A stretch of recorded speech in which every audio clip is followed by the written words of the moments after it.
action speaks louder than words. So we need to make sure that we bring all the parties and all the entities to the table if we are going to succeed and make the east side be what it should be. Because a lot of times what happens, the north side gets a lot, I'm not saying that they, but the east side, a lot of times we're thrown the end of the crumbs. And it's time that the east side be just as good as the north side. So I just want to say that, Commissioner. Thank you very much.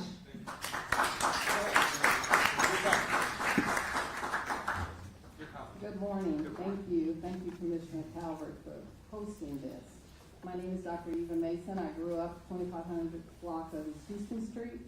Grew up on the east side the majority of my life, from third grade on.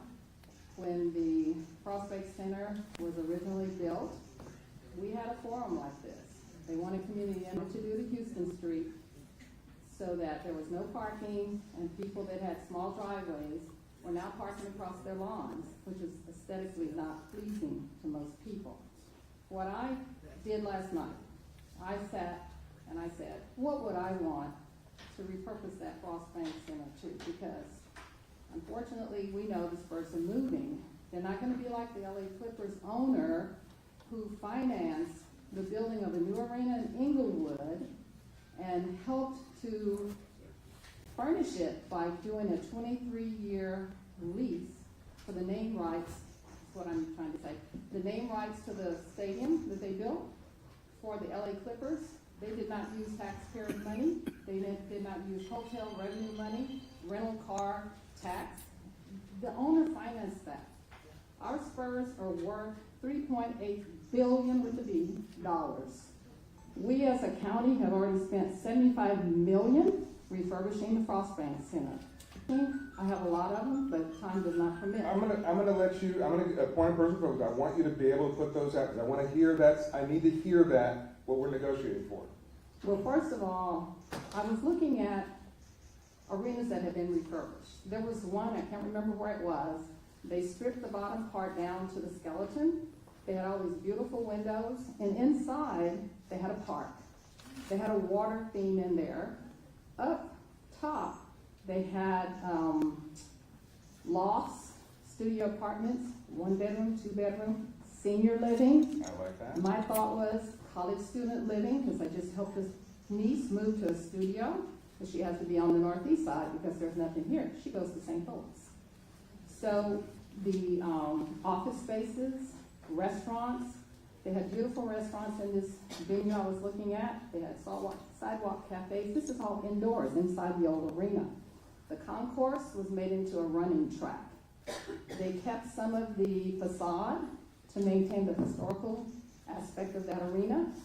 I thought about the logo on the floor of the arena. They took the logo for that NBA team and they used it at the entrance to maintain some of the history of, like the Spurs logo. They kept the suites for the owners, and they made that some use, but they also kept, like, the Whataburger could stay in there, because that's an eatery, but finer restaurants. When I want to go to a finer restaurant, I can't go to one on the east side. You have to go to the north side, you know. And so we traveled, and someone mentioned it a minute ago. When they put those cones up on the night of a Spurs game, where do they direct that traffic? My husband and I used to talk about it. They're directing so they can get out here as quickly as they can. It's like we're at a hazmat. Yes, yes. It's terrible. The other thing too, so many things. I thought about the Taste of New Orleans. I said, you know, they need a bigger venue. We're down in a hole at Sunken Garden. If it's hot and humid, you're sweating. So it has to be someplace here, back on the east side. They started out in St. Paul Square. So back on the east side where we could host a fiesta event like Taste of New Orleans. Right. And also their festivals. What's happened to the Folklife Festival? Where is that? You know, where do we have that? Okay, they're tearing down the Institute of Texan Cultures, which is where the Spurs Arena is supposed to go. They're going to build a land bridge across from Hemisphere to the Alamo Dome across 37. So why can't we build a bridge across that railroad track all the time? And I have to back up, go around. You can't go on 35 because there's another track. So you have to go under, I'm gonna date myself, Commerce Street Bridge, you know, to go around. So we need to think about that, the traffic flow. You mentioned that. I like the idea of renovating Willow Springs and, you know, improving that. But we need to have shops, we need to have restaurants, we need to have offices, we need to have eateries, we need to have aesthetics, we need to have greenery, we need to have water, things that are pleasing and soothing, and a place for seniors like me, who may one day want to downsize. Everybody's moving to Park Lane, or the Army residence, that's not on the east side, it's in District 2. But why do we have to go that far when we can have something right here for seniors, college students? And I have a lot of thoughts, but I'm going to yield. Thank you so much for allowing me. Thank you, Dr. Mason. Very constructive. You just earned yourself a spot on the oversight committee. How about that, I believe Thompson Metro just had a statement that they wanted to read. Okay, well, they're on the agenda, so we're going to keep going. Okay, thank you very kindly. All right, so we're going to keep it moving so that we can understand what are the uses of this venue tax. And there are other funds that we're going to talk about in the next meeting that are available. In a super PID with the legislation, the state of Texas gave 3.25% sales tax to the city, and it includes a 3-mile radius, which would touch these grounds. We'll talk about all those kinds of things in the next meeting. But let me turn it over to Bill Avila, attorney with Bracewell. Thank you very much. Pull up his PowerPoint, if you would, please. Thank you.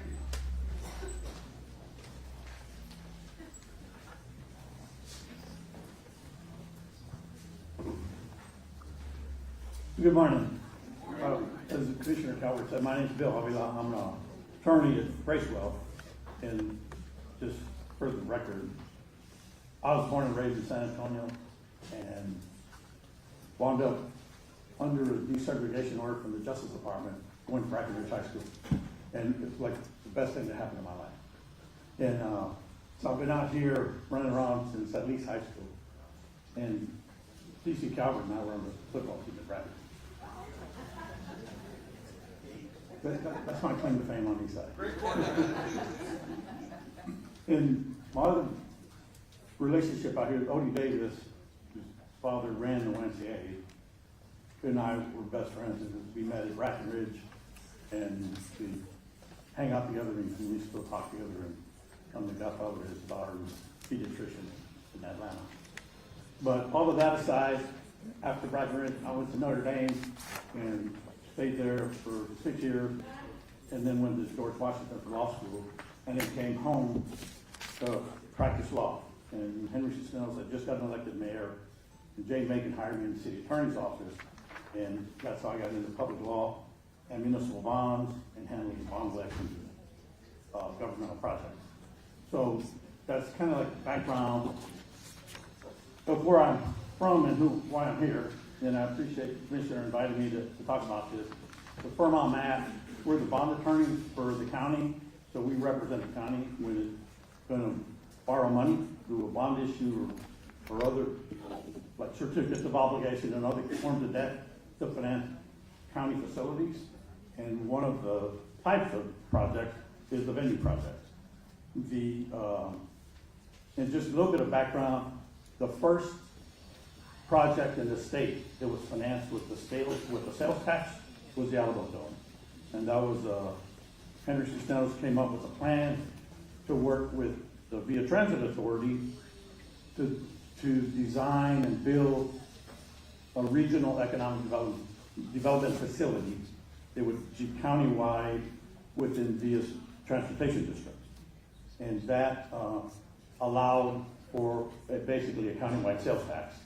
The Alamo Dome was paid off in 5 years, and then the city and Via put an agreement together for the city to run the Alamo Dome for it. After that, everybody else noticed that, and then George Bush wound up running for governor, but before that, he was one of the owners of the Texas Rangers, and they wanted a new stadium, so they got the legislature to approve economic development sales tax for a city that's located in 2 counties. And there was one named Arlington, Texas. And they built the stadium. After they built that, then everybody else said, well, wait a minute. Then they passed, it was the primer bill, but it's now that is located in chapter 334 of the Texas Local Government Code. And that's what's referred to as the venue statute. And that's the statute that all the venue tax elections have been held in all the major metropolitan areas for the finance sport facilities, but not just professional, but amateur and a whole host of things. And I'll get into that. So here's what the law says. Next slide. Oh, next slide. It's chapter 334 of the Texas Local Government Code. And it allows the county to provide for the planning, the acquisition, the establishment, the development, the construction, or renovation of an approved venue project. And it allows the county to designate each method of financing for each approved venue project. Next slide. And before I go through that, the statute, and I'll get into it, defines what's a venue project, and it says an approved venue project is a project that's been approved by the voters. So you have to hold an election to vote what's an approved venue project and how you're going to pay for that. So the statute also provides what the county has to go through to be able to call the election. Would you also say, real quick, that there is also a city statute that's not being utilized in that? Yeah, under chapter 334, either a city or a county can hold the venue tax election. And yes, and the taxes are different for each one. They each have the ability to impose a tax if it's approved by the voters. There is provision in there for a sales tax, but that's maxed out under the tax code. And in Bexar County, the sales tax is already maxed out. So the sales tax is not available right now without an election to take it away from somebody else. But the point I'm making is that the city of San Antonio isn't using its venue tax, hasn't called for an election, so they could potentially raise it for hotel and rental. Am I? Correct, yes. Okay. Well, one of the projects has been used by the city for Edwards Aquifer Recharge projects. And that expired, and I think there's a job training program that's running, and then that'll end, and in 2026, the VO will take over that tax. And so it's maxed out. But yes, there is, the city's not using it for any of the venues that the city has. But to call the election, before it can call the election, the county has to adopt a resolution. And in the resolution, it should identify each venue project or set of projects that it wants the voters to consider. And then it must also include in the resolution each method of financing for any of those projects. And the statute also requires you to submit the projects for each project separately to the voters. So that's why in the last election, I think there are 4 different propositions because they all have to be voted separately. And in each proposition that identifies each of the projects, you have to identify what kind of tax and the rate you're gonna levy for that tax. Once the Commissioners Court adopts that resolution, it submits it to the state comptroller, and the comptroller, the county has to wait at least 15 days for the comptroller to do an analysis on whether that resolution and those taxes would impact the state revenues negatively. And if they do, they can not approve the election to go forward. If they don't, the county has the right to appeal, and there's an appeal process. But if 30 days runs and the comptroller's office has not responded, then that resolution is considered by the law to have been approved by the comptroller. So you can wait 30 days, or before that 30 days is up, the comptroller can approve it.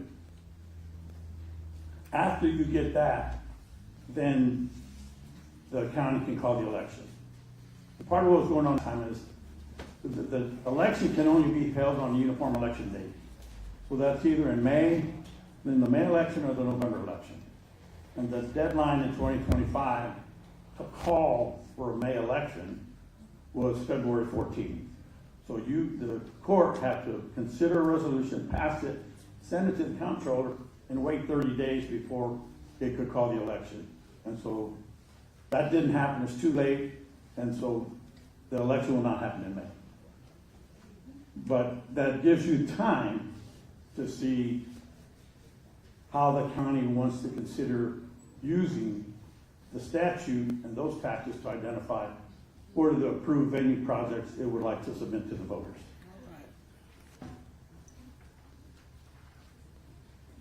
So, next slide, sorry. Yep. So like I said, you wait 30 days, you can call the election, and in calling the election, the county has to allow the voters to vote separately on each venue project. It will designate each venue project, and it will designate the method of financing each venue project in the resolution. And it'll allow the voters to vote on each separately on each project. And like I said, it has to be a uniform election date. Okay, now next slide. Next slide, please. Yeah. Oh, yeah. Okay. All right. No, they're doing fine. So here's where the meat. I think this is what would be really helpful. What is a venue under this statute that's eligible to be considered by the voters? So a venue includes an arena, a coliseum, a stadium, or any other type of facility that's used or planned for use for one or more or any other sports events such as rodeos, livestock shows, agricultural expositions, promotional events, and other civic and charitable events. However, the community events for the civic centers cannot be just for like local use. The statute is designed to attract visitors to the county. Another set of venues is a convention center facility, and related improvements such as the Civic Center Hotel, a theater, an opera house, a music hall, a rehearsal hall, a park, a zoological park, a museum, an aquarium, or plaza located in the vicinity of any of those types of facilities. The next type is a tourist development area. This was added after the 2008 election. In 2008, this was originally called improvements along an inland waterway. And so that's how the Museum Reach and the Mission Reach projects got financed, because there were improvements along the inland waterway. After that, that was changed to be a tourist development area. So conceivably, that would still include improvements along an inland waterway, but it's expanded to be more than that, and you get to decide what's a tourist development area. Like Solana Creek, For example. And then lastly, a watershed protection and preservation project, which is what the city was using for the Edwards Aquifer project. And a recharge area, and projects for conservation easements and open space facilities. But the statute also includes two other kinds of, next slide, sorry. Yeah. The other kinds is, it also says a project as defined in section 4A and 4B of the Development Corporation Act of 1979, as that law existed on September 1st of 1997. So you have to go back and pull up the old 97 statute, because it has since been amended, and that statute is now in chapters 501, 504, and 505 of the local government code. But you have to go back to the 97 statute to see what's included. In 4A, those are projects that would attract businesses to the community. But you're gonna attract and develop manufacturing, industrial, and transportation facilities to the community. And that includes airports, ports, mass commuting facilities, including the parking facilities, air and water pollution control facilities, and water and distribution facilities for use for professional and amateur athletic events, including youth and children's sports, entertainment, tourist, convention, public park purposes, events, stadiums, ballparks, auditoriums, amphitheaters, concert halls, learning centers, parks, and parking facilities. And then 4B includes another set of projects, which is drainage, demolition of existing structures, and any other facilities related to any of those things.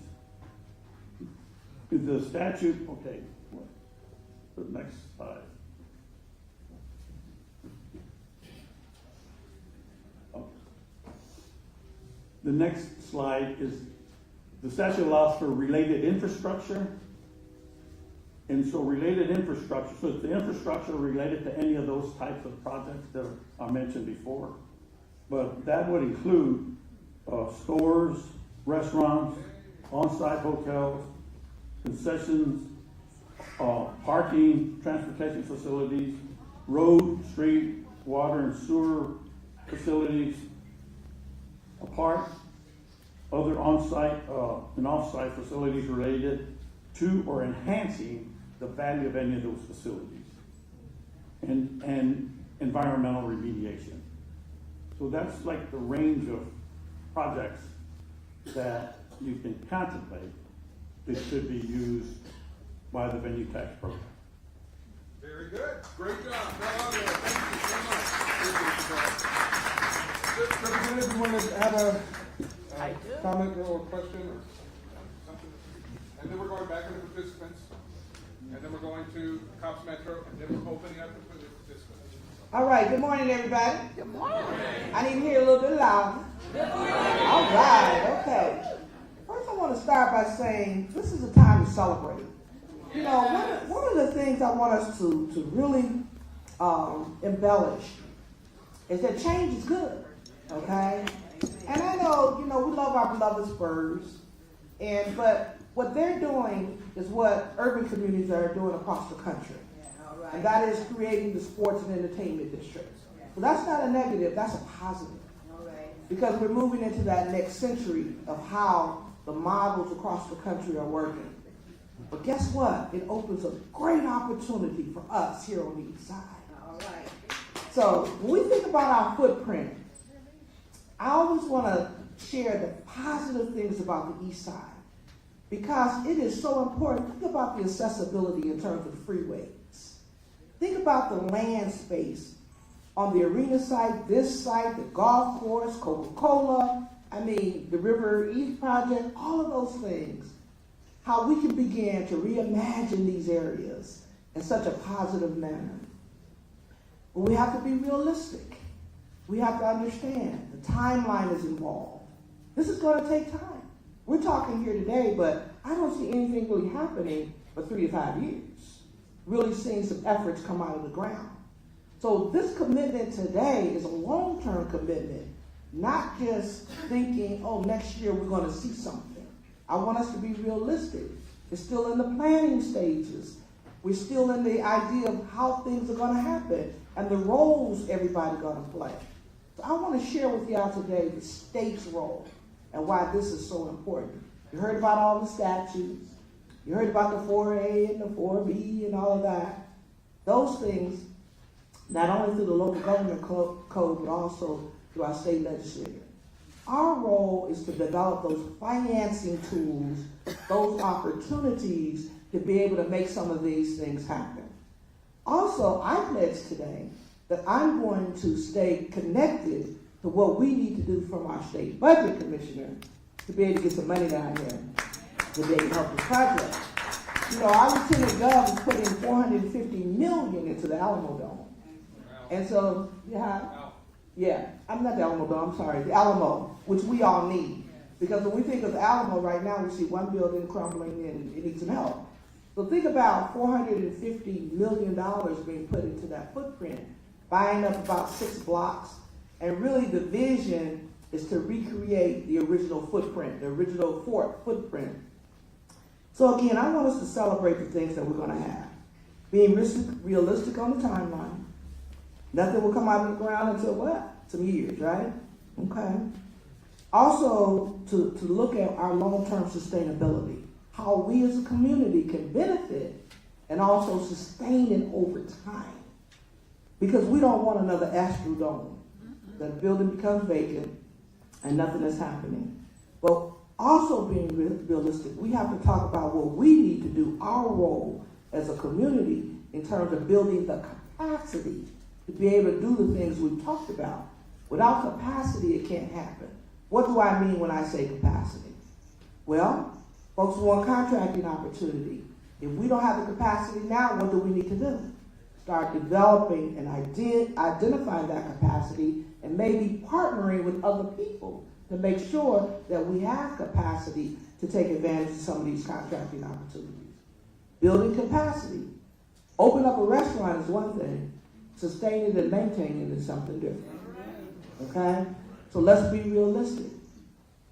Also through this whole process, and that's why I'm so glad so many folks are here and we want to expand it for the next one, is that when we talk about attracting businesses, there's going to be feasibility studies done, which is going to look at income, going to look at rooftops, and going to look at those things that will work and what don't work. We want to make sure that we're realistic and we have realistic expectations, not pie in the sky. And I think that's so important. And finally, what I want us to do is to continue to stay connected. You've got the city, you've got the county, you've got the state, you've got the school district, Alamo Community College District. You have the leadership here, okay? We want to stay connected. We can't do it by ourselves. We need you. And we need you to, number one, come listen, learn, understanding your role in all of this. You know, a lot of people say, Barbara, you need to do this, you need to do that. I said, no, we need to do. We need to do, okay? And so having the elected officials and the community working together is powerful. And that's so important. So there's no blame game, there's no you made false promises or any of that. Finally, community, listen, let's be victors in that, not victims. All right. And we're only going to be victors when we have a positive outlook and we're working together to make it all happen. Thank you. Senator Menendez, if you pass a piece of legislation that would allow the city of San Antonio to get the state sales tax within a 3-mile radius, that includes the Frost Bank Center. Is that correct? Correct. Okay, so do you want to explain anything about plans or thoughts about that revenue helping the transition if it is passed by the voters? Okay. So Senate Bill 2220. First of all, I got to tell you the journey for that. So that's the bill that allows the convention center and other facilities around it to be expanded. So that bill sat on the desk and became too late for the legislature last time to pass. So it was brought to my attention that I'm on the Ways and Means Committee, that they would not pass that bill. So I went to work, and I went to work. I worked with my committee members, mainly my chairman, and said, listen, I need this to pass. Oh, Barbara, we've done some things already for San Antonio, and, you know, it's too late, and it can't happen. I say, look here, Joe. I said, we need this to happen. I've been a good soldier on this committee. I've worked with you. I passed the things that you wanted for Dallas and Houston. And guess what? I need you to do this. He said, well, okay, Barbara. We passed the bill that day and heard it out of committee and sent it to the floor of the House that day, when normally we run out of time. So I want to share with y'all that this bill is critical in terms of raising money to be able to make what happens at the Alamo Dome happen. We want to do the same thing here on the east side. One of my promises to you, and I talked to the rodeo about it, is we're looking at a youth sports village. A youth sports village. We got to get our kids off the street. Okay? We got to get our kids busy. When we talk about youth crime, a lot of it is because our kids are not busy. Okay? And it's not just about sports. It's about the arts. It's about education. It's about robotics. All of those things that we can do. That's why I'm saying this is a great opportunity for us to really reimagine our community in a way and creating those financing tools like we did at the Alamo Dome. And also on this site, as we began to build up and those tax incremental monies come, how do we sustain our nonprofits, our development entities, so we can address all the issues that we're talking about that we need. And that's my role as a state legislator, is to continue to identify and sustaining it. And that's important. So bottom line, part of that money could also be used in this area because of the geographic. We're not incorrect in that, right? We're not incorrect. Okay. And not only that, here's the deal. If you can't, we're going to create another financing opportunity. Okay? So, for me, failure is never an option. It's not no, it's how. I want y'all to remember that. It's never no, it's how. Okay. And that's our mindset. We very good information. You've got a mic. Let me get to the citizens here. We're going to go to Cops Metro. So I don't know who came first, but Gordon, I see you. Go ahead. Whoever would like to go first, go ahead. All right. My name is Gordon Benjamin, and I'm Vice President of the Denver Heights Neighborhood Association, and I'm a 67-year resident of San Antonio. The rodeo came to San Antonio when I was born. I didn't arrive until 14 years later. So one of the things that I see is the golf course renovation. There are holes behind on the other side of Salado Creek, I think, where, number one, the substation is something that the city promised to put something there. I think it was a theater. And I reiterate what Dr. Mason said about the kinds of things that should go on this property. I'm also in support of what Mr. Cody Davenport said about bringing things here, not just to learn about horses, but to give kids an opportunity, as Representative Hawkins said, to learn something. The Buildings and Trades Council sits over here on Belgian Lane. They don't have enough space, they don't have enough students, and building and trades makes as much money as some attorneys.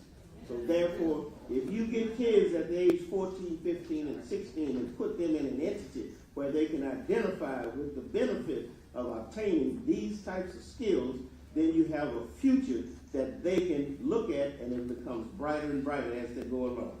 Now, the theaters, it might not be something that might conflict with the rodeo, but again, the restaurants, small business opportunities to be developed around this particular property, it gives this community a better opportunity to thrive than you have traffic cones that send customers out of the area rather than have a place to populate and enjoy the city of San Antonio.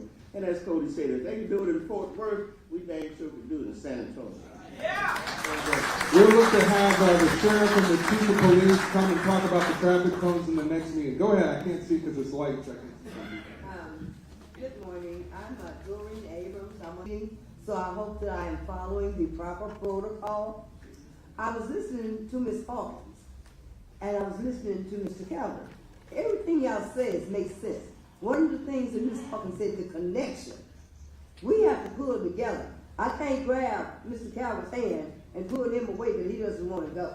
We must stay connected in order to make all of this come together, because the vision and the mission is very good. Now, me being a minister in the area, of course, my heart falls toward the homeless. Now, when COVID came in, people lost a lot of things. They lost homes, they lost jobs, and we've already talked about that. That would be a wonderful thing to put here for the homeless people. We know that all of them don't choose to be homeless, but some of them couldn't help it. So thinking about everybody in our committee, in our area, they need help. The saddest thing I've ever seen is when I'm on my way to church or back, and somebody got a little tent sitting on the side of the road. that's sad that people have to live like that. And I think that what you guys are implementing here will help eliminate some of that. It's like you're trying to redo the parking and things to make that work out for everybody. Something here will be able to work out for the homeless people.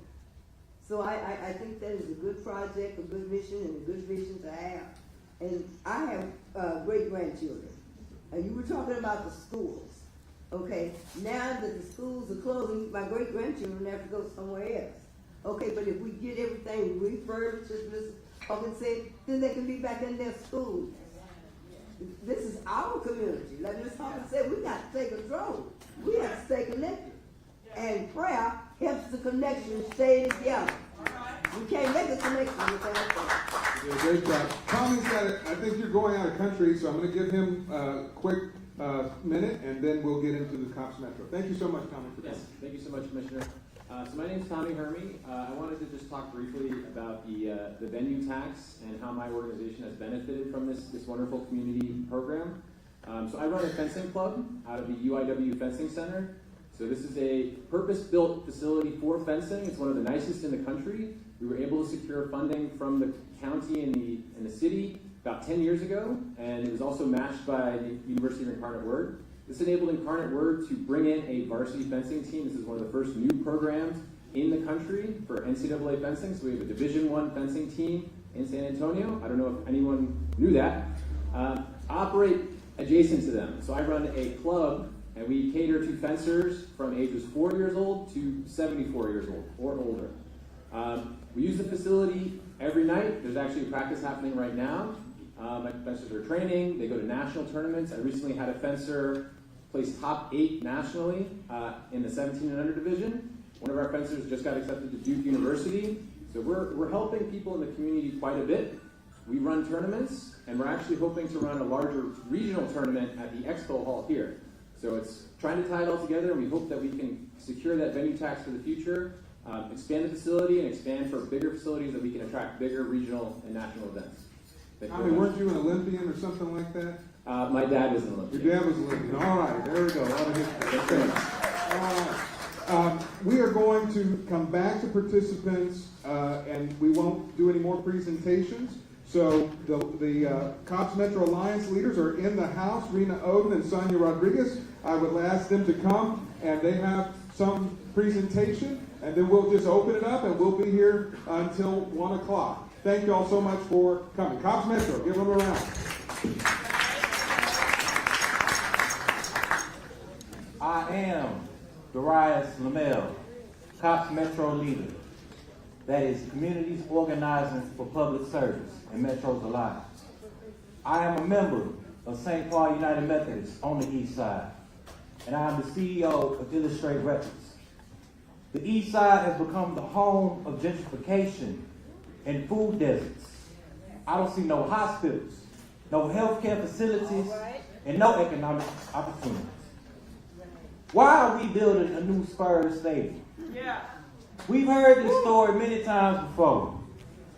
The Hempstead Park, the Alamo Dome 32 years ago, Frost Bank Center 23 years ago. I'm 26, y'all. And now they want to build a new baseball stadium that will displace over 300 families. We try to build new stadiums and we can't fill up the old ones. And we want to build it with taxpayer money. Y'all saw it coming in, and you can see it around any stadium. Parking lots and abandoned buildings. We were told there would be jobs for the communities. Hotels, restaurants, stores, empty promises. That we see leaders continue to allow these developers to take our tax dollars for private investment. I say no more. No more! No more on the East Side. A 17,000-seat arena ain't helping us. As someone in the entertainment industry, let me say it loud and clear. Stop investing in entertainment and invest in the people. We need hospitals, community gardens, education centers. We need to put the people first. I don't want to hear about related infrastructure. I want to hear about infrastructure that prioritizes the people.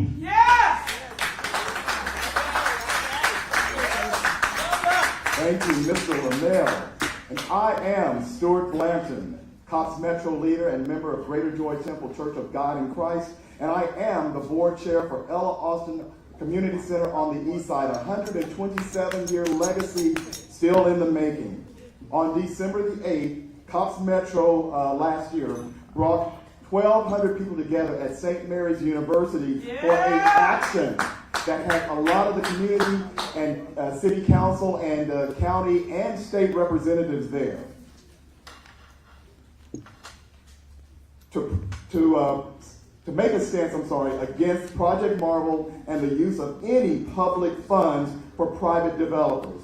Our tax money is better spent on what the East Side needs. More green spaces, workforce development and opportunities and affordable housing, and access to healthcare facilities and quality healthcare. If the owners who want to build a new stadium, they need to do what we do. Spend our own money on doing and buying what we want. Cops Metro Alliance has been in the San Antonio community for over 50 years, representing the people of San Antonio. And we make a commitment today to Commissioner Calvert, the council, the city council, the county, and you, the residents of the East Side, that we will make sure that what is for your benefit and not the benefit of those who own and develop the community of San Antonio. Thank you.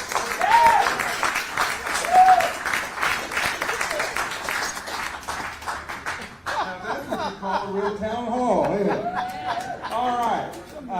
We're opening it up to your comments. There are no more presentations. If you have questions of the presenters, you're more than welcome to have them. Please, go ahead. You've got 1 minute. Let's go. Good afternoon, everyone. Mine is not a comment or a question to the presenters because I listen to everybody. But I heard everybody, majority people talk about the beautification, what this should be used for. That's just a part of it. Beauty is a part of it. But if we don't build up our people, I'm a part of a Super Bowl Sunday shooting in 2021. And we formed a movement called STOP. Those acronyms mean stop traumatizing, terrorizing our people. Stop gun violence, stop gang violence, stop domestic violence, and so much more. Stop hunger. So what we would like to see, if it does happen that the Spurs are moved, let's partner with the people that's already on the ground doing the work to make changes in people's lives. Because we need goodwill, we need great people and continuous hope for our people. So we're going to do anything with some of these things, with this property, get with the people that are already working and assist them in the business that's already going on because it's working. We get in there, we fight for our own and make these changes because we can have all the businesses and everything, but if we don't have the people to support it, to patronize it, then we have nothing. I'm in District 2 and there are sore eyes all around, not saying that people are not doing great works, but we can do better works. So I thank you for listening, but that's my pitch. Bishop for human capital. That's what the human capital. Colonel, you got the floor. Morning. My name is Larry Bromo. I'm a proud product of the East Side. Went to Highlands High School, Air Force Academy, and my last boss was President Barack Obama for 7 years in the Dear Commissioner Tommy Calvert, wholehearted appreciation for your town hall meeting today. I have one thought for you to consider. I suggest you consider having a building in the Prospect Arena at Coliseum area as a Bexar County Military Veterans Museum, which we do not have today. This would be to recognize the contributions of Bexar County military veterans residents, contributions since the birth of our county. We have a Buffalo Soldiers Park on the east side, and an under-recognized gem of a cemetery, the San Antonio National Cemetery, which is really a mini Arlington National Cemetery of historic significance on Pasco Honda Boulevard. Forest Houston is right next door. You would get ample military artifacts from our military veterans in the area. I would have the museum open every day other than Christmas and maybe a few other holidays. The museum could be a gym if organized initially properly and then marketed properly. I appreciate your consideration and thanks for the opportunity to listen to the people. Sincerely, the Honorable Lawrence Guzman Romo. Thank you. Well, that's great Gloria, suggestion. you can get Howard T. Ray in Gordon Granger's uniform, so it'd be a great museum. Yeah. Your husband, Howard T. Ray. And that's why we don't want to have these conversations behind closed doors. The people have great answers. Yes, go ahead. I can't see who it is, but go ahead. Steve D. Smith from Dixie Woody Hill Neighborhood Association and San Antonio Pickleball Association. So, what I'd like to see is an indoor pickleball facility similar to Chicken and Pickle. If you've ever been there, they have a restaurant, they have indoor courts and outdoor courts. You have corporations going there having their events. You have a restaurant and they have fundraising events there. Over at Fairchild, here on the east side, we have 18 courts. And if you go over there after 5, two parking lots are full and 3 block radius is full because people are coming from Bernie, south side, east side, all over the city and all over the county. As well, you have pickleball courts coming up all throughout the city, indoor courts, because it gets so scorching hot, rainy, and cold. And with being a baby boomer myself, and I know there's many here, and we're out there. We're the largest population probably. We are like our grandmothers.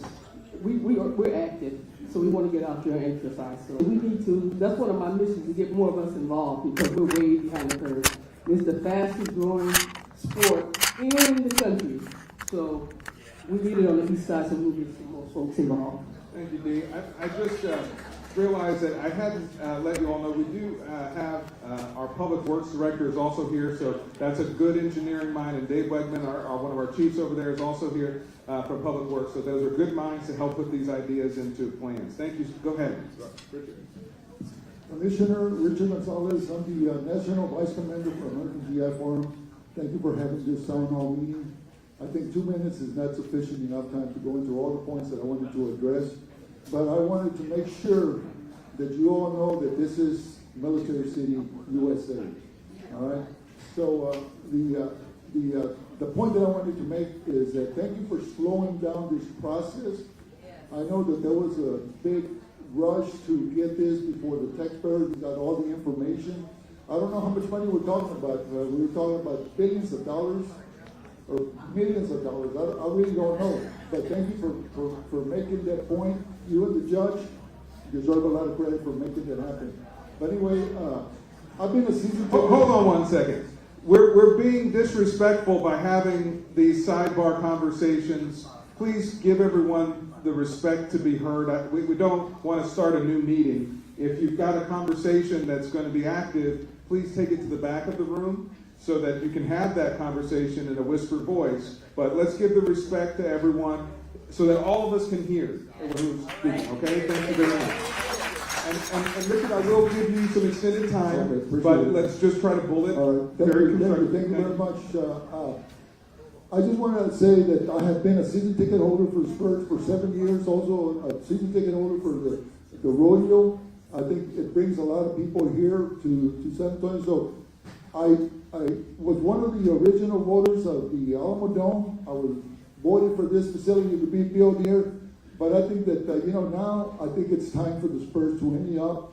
And any commitment that goes forward, they need to at least be 50% on whatever cost is generated.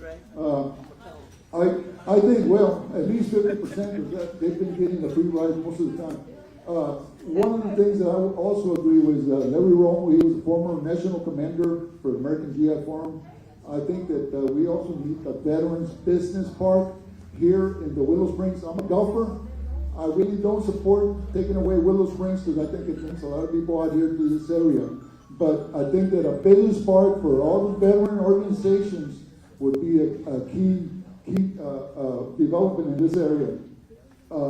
Anything that we do, the facilities out there. Well, our kids are not just being able to attend those sessions because people come in and they generate a lot of money for themselves. and our kids are having to pay a lot of money to use those facilities. And I talked to you about that before. But anyway, I can go on and on, but I appreciate the consideration. Richard Gonzalez again, thank you very much. Thank you very much, Richard. Okay, go ahead. Hello, Commissioner Colbert. My name is Monica Cruz, and I'm a community researcher and housing and justice advocate here in San Antonio.